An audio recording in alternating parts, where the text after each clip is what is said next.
ஒரு காட்டுல இருந்த காகங்கள் எல்லாம் ஸ்கை பசிலை எடுத்துக்கிட்டு வானத்தை நோக்கி பறந்துச்சு.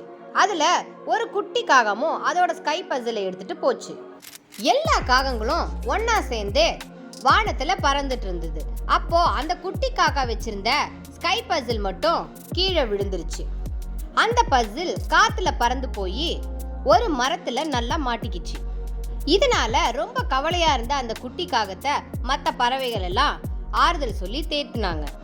அந்த காக்கா ஃபுல்லா கொண்டு வந்த பசில்ஸ் எல்லாம் வச்சு ரொம்ப அழகானதா மாத்தினாங்க. ஆனா ஒரு இடம் மட்டும் பிளாங்கா இருந்ததை பார்த்து எல்லா காகங்களும் வருத்தமா இருந்தது. அந்த குட்டி காகம் ரொம்பவே வருத்தமா இருக்கிறத பார்த்த வானம் சில்வர் மேகத்தை அந்த பசிலை நிரப்புறதுக்கு கொஞ்சம் கொஞ்சமா அனுப்பி வச்சுது. அந்த சில்வர் மேகமும் எம்டியா இருந்த இடத்துல அழகா வந்து பதிஞ்சதால ஒரு புது வகையான வானமும் உருவாச்சு. இதை பார்த்த அந்த குட்டி காக்கா வானத்துக்கு நன்றி சொல்லுச்சு.